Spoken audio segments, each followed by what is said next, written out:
الشيطان الرجيم بسم الله الرحمن الرحيم يا أيها الذين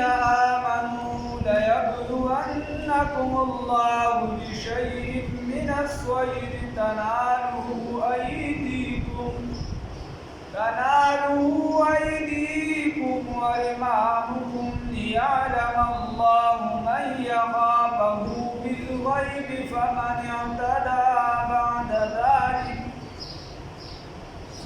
اعتدى بعد ذلك فله عذاب أليم صدقت يا رب العالمين.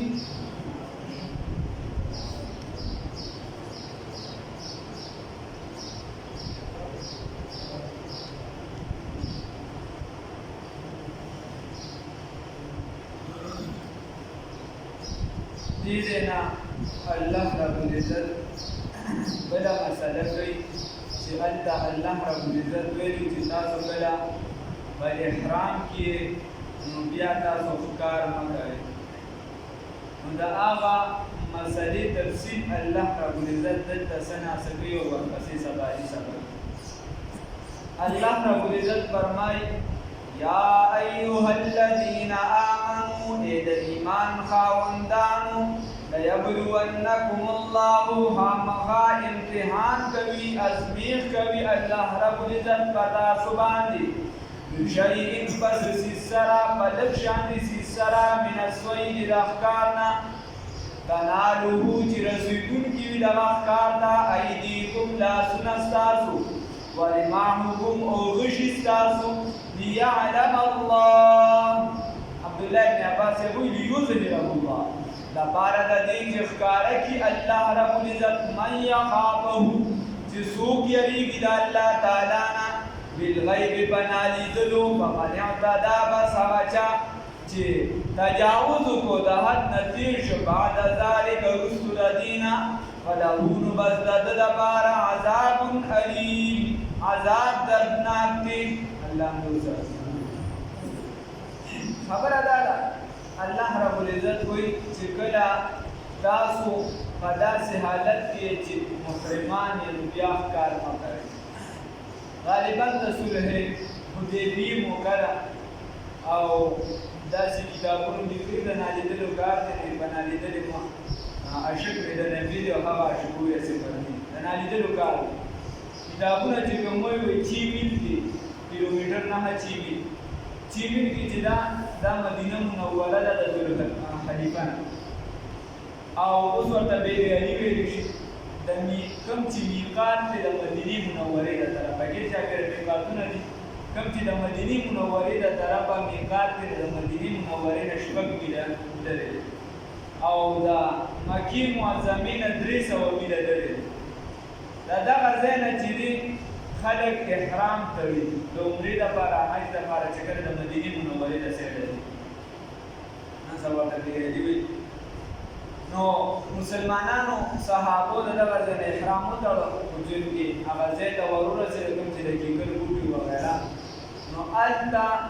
په دې باندې هغې نه پرېښودل خیر خو الله رب العزت وایي لیبلونکم الله زه په تاسو باندې ازمین کوم بشیء په څه لږ څیز باندې من الصید د ښکار په لاره به دې ته ښکار میلاوېدو حالانکې دوی ډېر سخت ستړي وو داسې خواخوا کې به ورسره ګرځېدو تر دې که دوی په لاسو راټینګولی شو او که ویشته یې پغه شو نو ښه په اسانۍ ویشتې شو خو چونکې دوی محرمانو بند وو چې تاسو د احرام په حالت کې ښکار بند وو نو الله رب العزت ورته وایي چې ګوره وایي زه به تاسو ازمین کوم امتحان کوم په هغه څیز باندې چې ستاسو لاسونه هغې ته وررسېدونکي تنالو ایدیکم ورماحکم او ستاسو غشي هم هغې ته وررسي خو زه به تاسو امتحان کوم زه درته یم چې تاسو ښکار مه کوئ ما در باندې حرام کړي چې تاسو څه کوئ ولې لیعلم الله دپاره د دې چې وښایي الله رب العزت ظاهر کړي الله رب العزت من یخافه هغه چا لره چې ایمان چې یریږي بالغیب په نالیدلو چې یو څیز یې نه دی لیدلی خدای یې نه دی لیدلی او یریږي نو ګوره الله وی لیعلم الله چې وښایي الله دا نه وي چې په تا باندې ظاهره کړم الله یې چې وښایي. نو مسله دا ده، اوس خبره ګوره دا ده چې دا څیزونه خو په عام معمول کې دا حلال دي، حرمت پکې څه نشته. لیعلم الله خبره د دې نه دا راووتله چې د الله دا حرام کړو شیزون دپاره د حرمت دپاره علت چې دا تحریم الهي دی. یو څیز حرام وي د هغې دپاره وجه په بطول وجه د هغې دپاره چې دا د الله حراموالی دی، د هغې دپاره وجه علت دا د الله حراموالی نه چې کوم بل علت. مثال په طور موږ وایو چې خنزیر دا مردار دی او دا ځکه چې دا د اوس دی او د ده په خواښه چې څوک خوري نو هغه د خور او د رور تمیز نه کوي. دا کیسې دي، دا په ده کې دا علت دی خو دا په ده کې دننه موجود دی، دا وجه په ده کې دننه موجوده ده. خو دا وجه په ده کې نه وه، دا وجه په ده کې نه وه، بیا هم الله ربالعزت دې ته حرام ویلی نو موږ به د دې علت نه ګټو، موږ به وایو چې الله ورته حرام ویلی بس حرام. ځکه چې دا هر هغه څیز علت ته چې یو شي ته حرام کړي او ستا هغې ته ذهن رسي او که نه ته په دې مکلف نه یې چې ستا عقل دې دی چې بهي دا خبره ستا عقل رالي که نه چې دا ولې حرام دی. ته په دې مکلف نه یې چې ستا د عقل دا خبره رالي او که نه رالي. ستا امتثال ته مبرا نه یې د دې حکم نه، بیا به دا حکم راټینګې ته په دې عمل کړي. په تا دا لازمي نه ده چې ستا ذهن دغه خبره د دې حکمت دا راټینګ، دا به تا لازمي نه ده. حکم په تا لازمي دی، حکم راوړل یو خبره.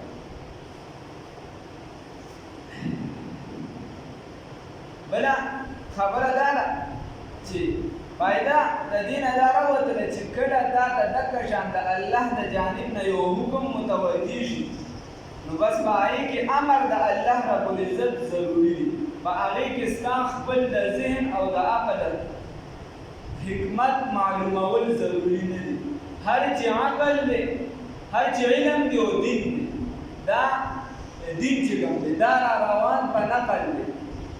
هر چې شریعت دی رسول مثال په طور ما ورته د چا د پلانکي نه مې ورته پلانکي کتاب کې وګورو هغه د پلانکي نه هغه بنیاد ته چې ورسې هغه کې به صحابي رسول پیغمبر بسې الله ربالعزت. نو هر چې دین دی شرع ده هغه په نقل ده او هر چې عقل دی هغه تابع د نقل. شریعت کې ستا عقل دا تابع د نقل،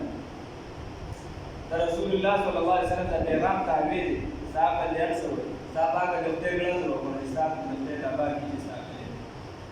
خو ستا دغه عقل دا تابع د نقل دی.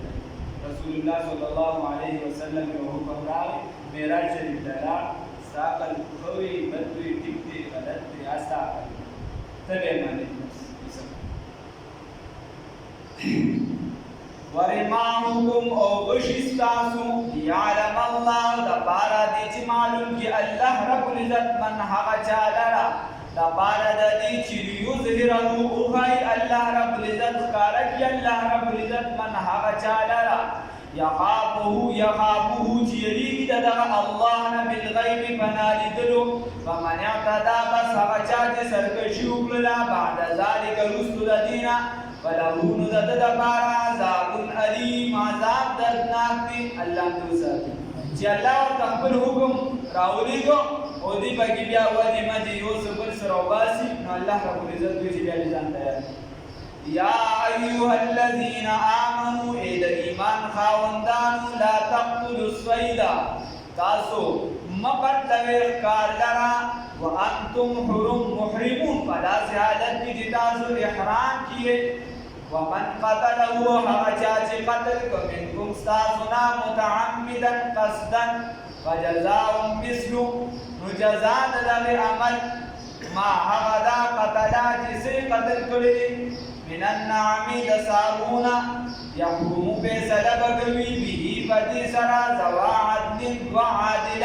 عادلان معنا چې داسې پوهه وي چې ستا خیال نه ساتي چې ستا د منصب خیال نه ساتي چې یاره راشه د کوژانې که پیسې ورته کمې که نه چې عادلانه وي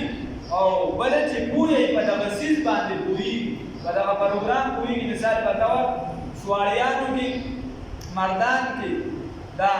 ته د چا نه تپوس وکړي چې د سرسایي څه مقدار دی نو ته اوس که د انډیا والا نه تپوس کې یا د عربو والا نه تپوس کې نو هغه به تا ته وایي تا ته به صرف مقدار وي تا ته د هغې پیسې نه شي ویلی تا ته وایي چې بیا په علاقه کې وګوره چې د دې مقدار څومره قیمت جوړېږي هغه پیسې وباسي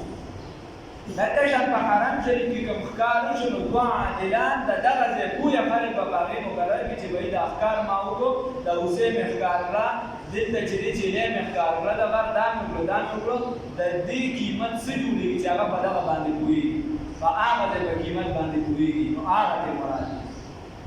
ذوی عدل منکم ذوی عدل دوه عادلان منکم ستاسو نه هدیه چې هدیه جوړونکي وي عبدالسلام شیخ صاحب الله رب العزت ورته بخښنه وکړي یا هدیه چې هدیه به وي بالغ الکعبة چې رسیدونکي به وي کعبې ته هدیه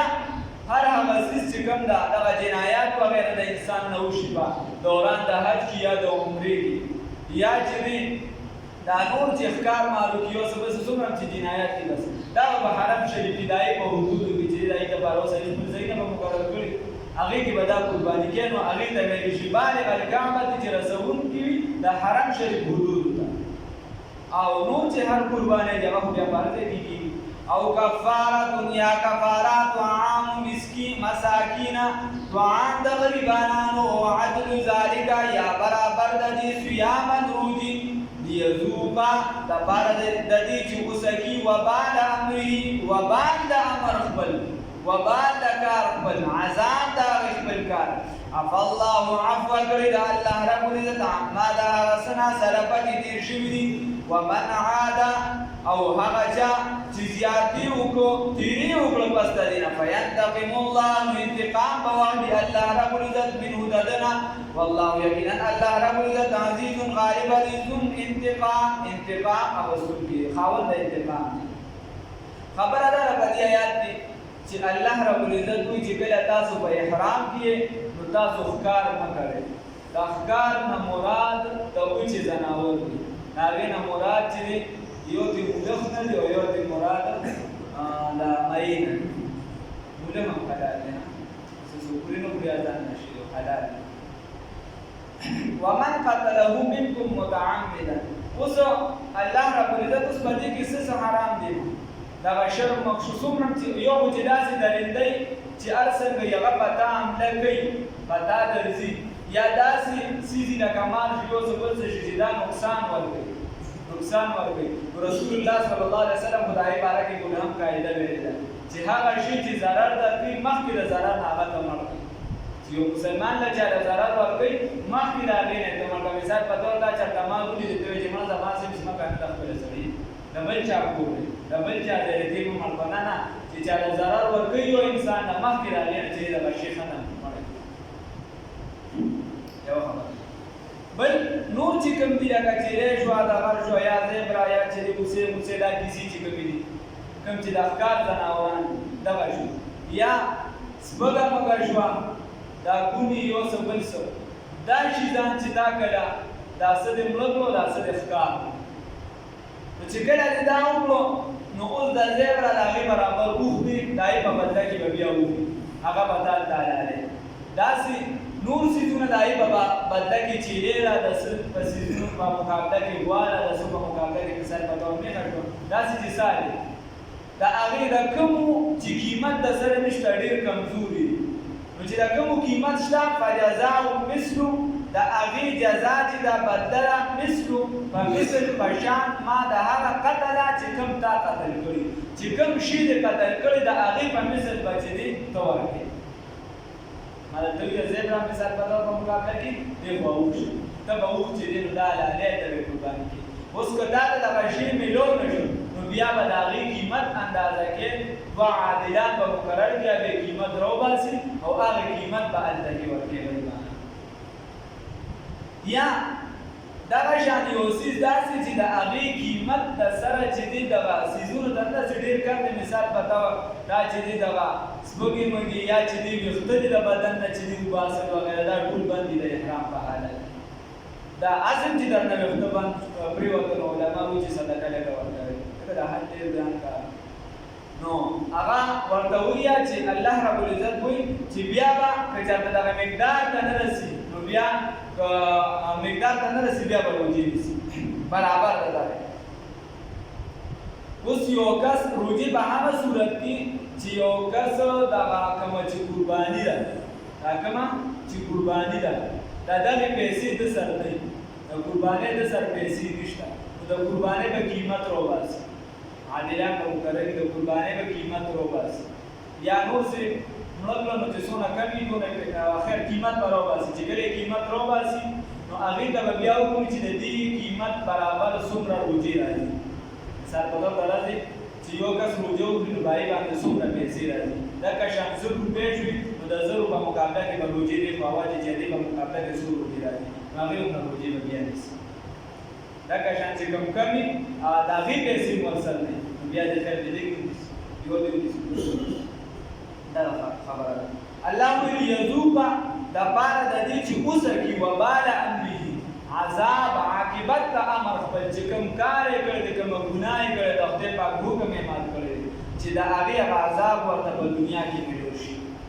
اوس بره الله رب العزت وایي چې تاسو لا تقتلوا الصيد وانتم حرم ومن قتله منكم متعمدا چا چې قصدن قتل کړ نو چې قصدن یې قتل کړ په ده باندې ګناه ده او په ده باندې سزا هم ده او چې د چا نه په خطا باندې قتل شو نو په هغه باندې ګناه نشته او هغه څیز پرې شته هغه به بیا چې مثال په ډول چې دی دا یو څه بس هغې اول به بعینه ومکه شی ورکوي خو که د کوم مثل نه وي بیا به پیسې ورکوي. اتکاب خبرې شروع وې پرون پکې څه مسله نیمه شوې وه څه خبرې پکې شوې بنیادي. اتکاب بنیادي طور افضل دا په بیت الله شریف کې د مسجد حرام چې څومره حدود دي په هغې کې بیا ورپسې په مسجد نبوي کې او بیا ورپسې په بیت المقدس کې الله رب العزت دې رانصیب کړي او الله باندې د کافرانو د شر نه جوړ شي.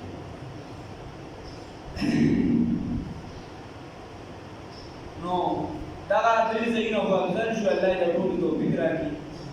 بیا ورپسې جامع چې کوم جومات وي چې په کومه کې جمع کېږي هغه افضل دی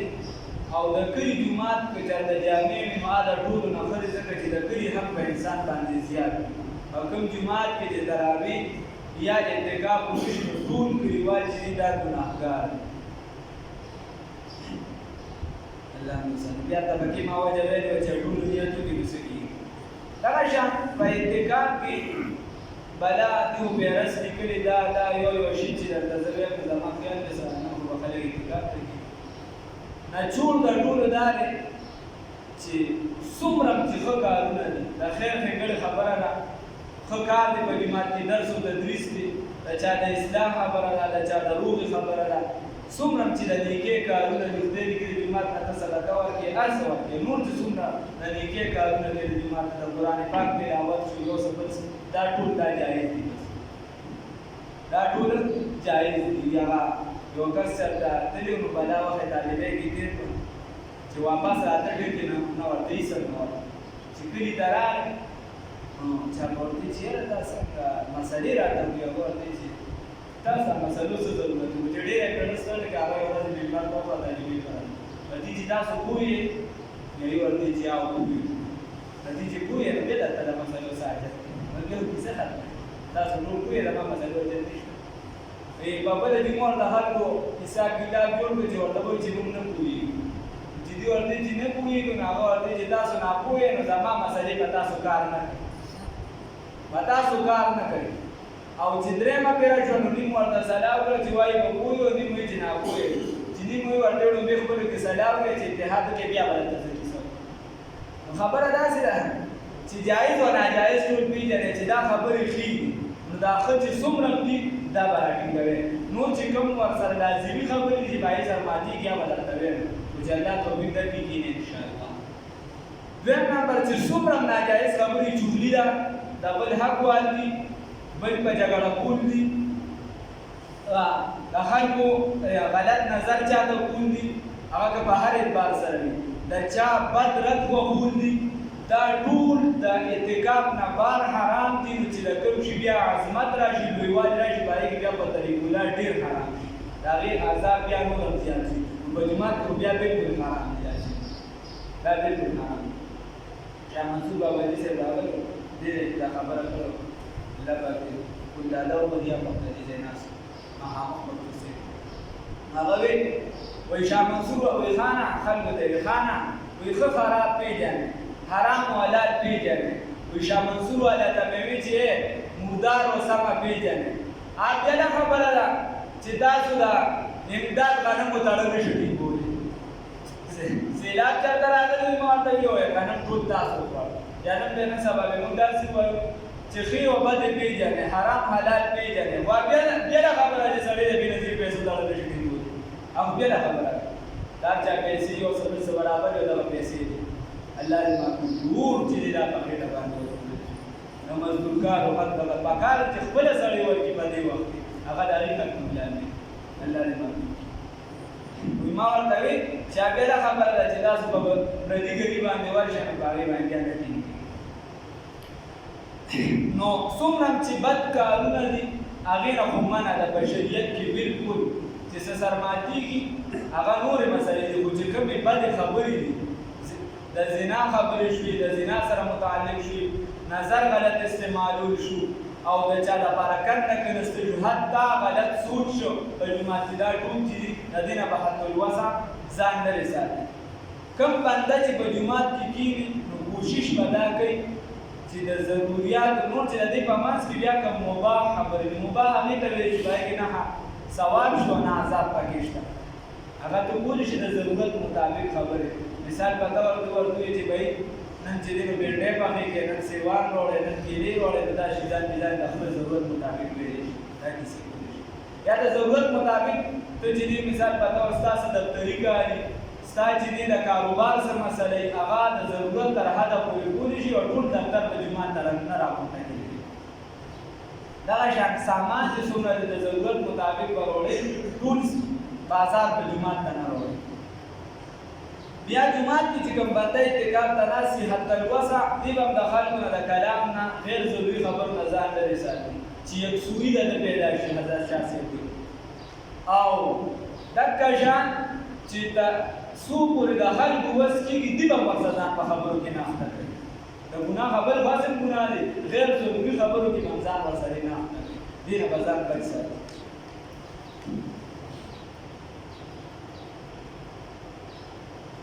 په دا نورې خبرې چې کوم ځای کې ډېرې داسې چې هغه څه د وخت سره ختمې شوي دي، او څه زمونږ په دې جوماتونو کې هغه شته هم نه. مثال په طور بار اودسمات دي، اوس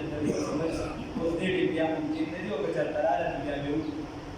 خو په اجرت باندې که چېرته راشي، داسې په اجرت باندې چې کوم کس اعتکاف ته کېږي دي او په جومات کې په اجرت باندې نه د جومات کار کوي، نه به د بار د بل څه کار کوي، د اجرت د پیسو کارونه به نه کوي. دغه شان جومات کې یو کس لاس وینځي، سر وینځي، نو که ځان ته څه کپړه هواره کړي، او اکثر بنده داسې چې د ورځې روزانه سر وینځي، روزانه ویښته وینځي، که ونه وینځي بیا یې سر ګڼېږي، نو څه کپړه به هواره کړي، داسې پلاستیکي هواره هر څه کړي، دا پلاستیکي څه شي، او بیا یې پسې ټاپ وغیره کېږي، او د هغې کې د سر وینځي هر څه، نو چې اوبه جومات کې توی نه شي نو سر به وینځلی شي. دغه شان که چېرته دې وخت بیا دې وایي دننه وي په جومات کې، او د اودس ته ځای طرف ته یا د پیزاب ته ځای طرف ته دې سر وینځلي شي، خطبې به په جومات کې دننه د لاس وینځلو دپاره، د خولې کنګالولو دپاره، د یو څه بل څه د وتلو پابندي په اعتکاف کې لږه سخته ده. د وتلو کار به د جومات نه بار نه کوي، حتی که په یاره باندې د جومات نه ووتو هم اعتکاف نه کوي. د وتلو کار لږ سخت دی. خبرو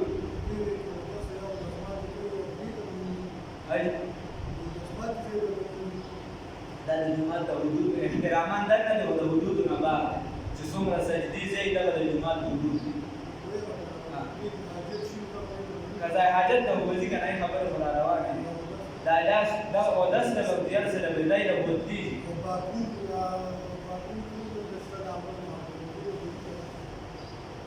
لامبل به اعتکاف لامبل بغیر د ضرورت انسان ته در نه راشي یا انتظار ولی حق سے پر اجابت ورا دیګي استاد محترم تاسو وای زمون په لګي مروت کې ډیره زیاته ګرمي ده دې زه په اعتکاف کې لامبل شم هغه واسه اکثر وخت ګاندې شروع کیام په پښتو کې ډېر د پښتو کې نو کله اگر چې راشي او دې शाबाश शरीयत एक है चाहे लड़की हो या मर्द हो दोनों के लिए एक शरीयत है मुखबर अदा से बंदी दापे जिला पर शरीयत की दाला के इत्तेकाब की बंदी के ज्यादा सख्त जरूरत रहे नो आगे की ब्याज जिले लगा इंसान लांबली शा जरूरत असुबी या यो इंसान एकदम राले लगा दा उदास सरखाने जी पाए कि मचाज तो दे दो 10 टीम की जर लांबली शुरू लगा में इजाजत सका रिश्ता दीन ما سوا چې د جمعات نه صرف د عمل په نیت باندې وغیرہ د مشریت باندې اعتکاف په دې مسله مستور روان نه بس دا راکیا هم د غیر کوشش کوي انسان چې هغه دې خاص کر کوم کسان چې چټیان دي مثال پتا رسول الله صلی الله علیه وسلم فرمایي تنم خمسا قبل خمس اذا خبره د پنځونه مخکې غنیمت وګڼي یو چې د فراغت مخکې د مشغولتیا نه چې ته بس شي کې اخته شي یو کار کې اخته شي بل څه کې نو بیا به ته یو کار کول غواړې او به ته نه شي کولی د هغې نه مخکې دا غنیمت وګڼه لکه شان چې دی ستا د خدای صحت درکړې دا د مرض نه مخکې غنیمت وګڼه دا د مخکې غنیمت وګڼه دا خو یو ښه خبره شي نور هم پکې درې شته دغه شان ځواني چې دی مخکې د بوډاوالي نه د مرګ نه مخکې ژوند او د ځواني چې دی مخکې د بوډاوالي نه وغیره بله خبره دا ده چې کوم کسانو په ګیره کې بیا سپین نبي د عمر رضی الله عنه وایي چې دا ماته د مرګ زیری دی بس دا د مرګ علامه ده نو خاص کر کوم کسان یو بیرني نکړو چې ټول ځای لازمي کېږي چې چېرته یو بیرني خو دا سنت ادا کړي دا سنت یو بیرني ادا کړي او دا خبرې چې د ځان نه د زبرګ جوړ کړی یا دا یا د مسلمانۍ تقاضا ده هر بنده چې د رسول الله صلی الله علیه وسلم سنت راټینګي دا خبرې دا ټاټوبې دا نه دي پکار چې دا ځان نه زبرګ جوړ کړي یا د ماشوموالي نه زبرګ یا زه به بوډا شم یا به سیر وکړم وغیره دې شي ځان ته نه دي پکار د الله د رضا لپاره یو کار پکار دی نو نن به کسان کېږي چې د ماښام نه مخکې کوم بندګان کېږي کوشش وکړي هر بنده کني خپله نه تیارېږي څه ضرورت ورته کشر یا په کور کې داسې څوکي هغه دې کېږي الله رب العزت ورته پوره اجر ورکړي او نن به انشاءالله دغه شان که زنانه په کور کې ډېري نو ځان له دې یو ځای خاص کړي د هغې نه به وځي راوځي نه د هغې نه به وځي راوځي نه او که نه داسې نو زموږ زما خیال دی چې راته کیسه کوله زموږ خپلوان هغه ناسته او هغه پکې لشله راپاڅېده او هغه پکې لشله او بل کارونه به کوي داسې نه بیا به له هغه ځای نه راوځي راوځي نه صرف بل حاجت ته به تېروي الله رب العزت دې راته توفیق راکړي خدای ته راته رضا شي الله د دواړو دې خیر ونصیب الله دې داره تقواداره پرهیزګاره جوړ کړي الله ته ټول حاجتونه پوره کړي الله دا کوم بندګان چې ناست زړه کې مثال باندې دي د شریعت مطابق الله دې پوره کړي الله زموږ په حق کې دعاګانې قبول کړي او د چا لپاره فکر مند الهي په حق کې قبول کړي الله د مغفرت د عشره چې دا ختمېږي د وخت کې الله تعالی ته بخښنه وکړي الله تعالی ته مغفرت وکړي الله تعالی ته رضا شي الله په دې لږ وخت کې د توبې توفیق راکړي یا الله ته په موږ باندې رجوع الله تعالی ته خوشحال شي الله تعالی ته رضا شي الله ټول حاجتونه د دنیا او د آخرت پوره کړي د دواړو بهارونو خوشحالۍ نصیب کړي الله ټول عالم ته زموږ خیر ورسوه الله د رسول الله صلی الله علیه وسلم په خاص مګرو کې باسه الله زموږ د لاس نه د خونه د ټولو اندامونو بل مسلمان چې دا په تکلیف کې ما چاوه الله ټول عالم باندې په تکلیف کې ما چاوه الله هغه کارونه راکواله چې ته پرې خوشحالېږي الله ته خوشحالېږي الله داسې جوړ کړي چې دا ته خوښ الله خیر وخت کې عافیت کوي